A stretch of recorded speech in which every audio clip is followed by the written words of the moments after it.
students to understand the main events of the Renaissance era.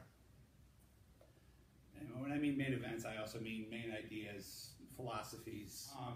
I think the Renaissance unit is absolutely pertains a lot to today, and I try to make as many connections to today as possible with the Renaissance.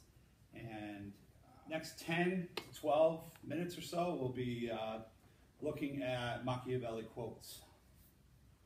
And what I'm going to ask them to do in small groups is I'm going to assign them a quote, and they're going to interpret it, and then we're going to share out. And at the bottom, I do have a little connection or piece of advice from Mr. Vanderloot that I'll explain in class, but they're going to give Mr. Vanderloot a piece of advice of how to run the school if it was a Machiavellian school.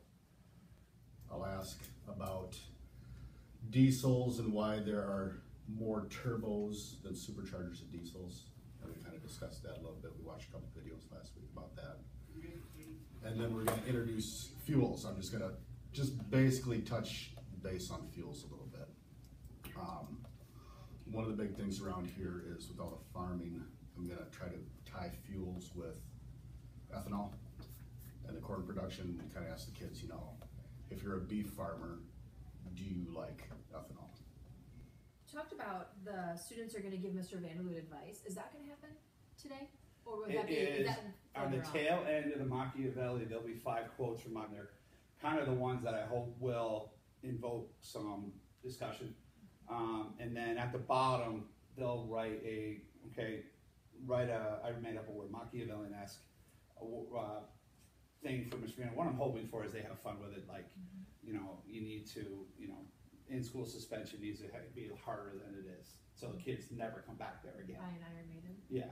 So you've been dealing with, like, how long does, because I know nothing about a class in transportation, so how long would you have spent talking about turbo and superchargers already? Oh, let's see, I would say Friday we talked about them for about 15 minutes. Thursday was a good half hour. So like a week? Yeah, over the course of a week, not a whole period, but Right. we did one chapter, and that was the day I was gone, about turbos and superchargers, both in the same chapter, so that would have been a whole day.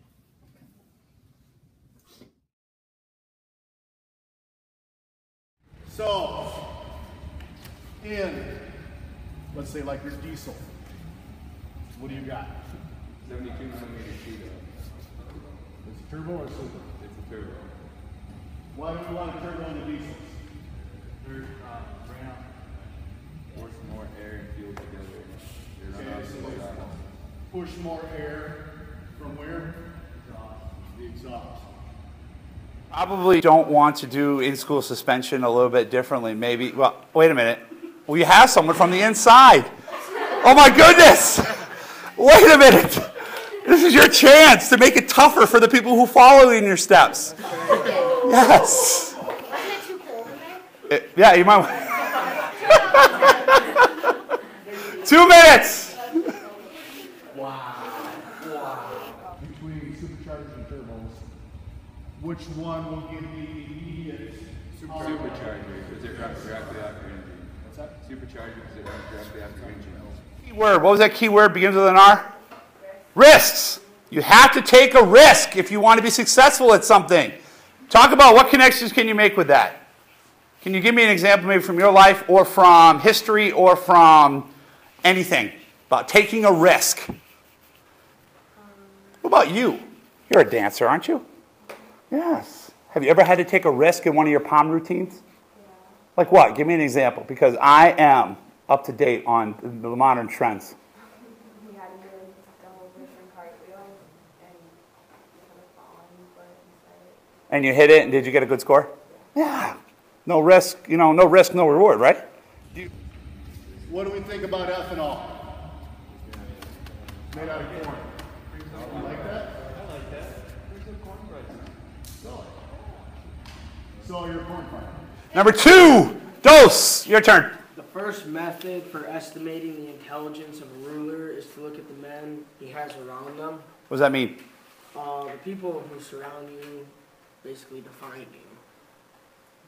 Can you make that's pretty good. That's actually really well said. Can you give me an example, maybe from history or your life?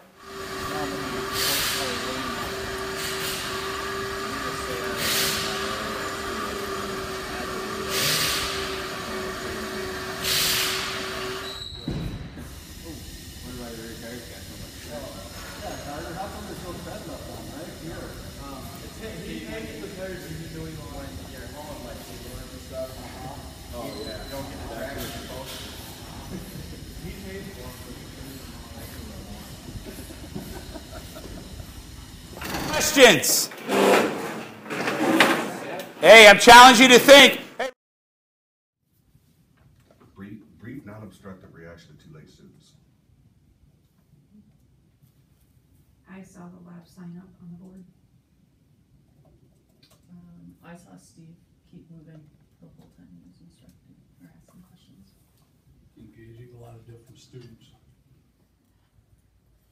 Can you talk a little bit about, so this class, one thing that I observed is that, 18 kids, something like that? Yeah.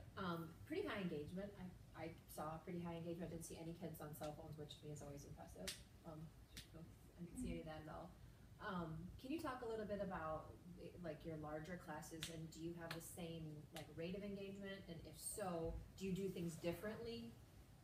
Because I saw you moving around a lot to the different groups, so I mean you were very present in the classroom, but do you do things differently at all, or is it more of a challenge? It is because the dynamic of the group that I have now, 6th period, if I was here, there's 30 kids, and there are some real interesting ducks in there that I just don't think I'll get the same level of interest, but I do a lot of group work, and I mix the kids up and move them as much as possible, so they're not with their friends the whole time, so they actually are forced to think. With 18 kids and the connection I have with them, I feel I get more out of that class than I do with a group of 30, but I still feel I'm productive with a group of 30. I'm curious more about how I can get my kids in my classroom, because my classroom's geometry, how I can get them more engaged. Because one of the students that we share checked his phone that I saw twice. Whereas in my class, he wants to check it constantly. I mean, it sits on my desk most of the time because of that. But the fact that he really wasn't interested in his phone that whole time was pretty awesome. And then I also, what do I want to take away, or what did I learn from the experiences? Kids need to move, and I don't have them moving enough. How do I make that happen is, I guess, where I'm headed. And then you're constantly moving around, and I know in my own classroom, with the situation with my tables, and if I could shuffle the tables more often than I do, and I do tons of group work, but just, you're constantly having the kids moving.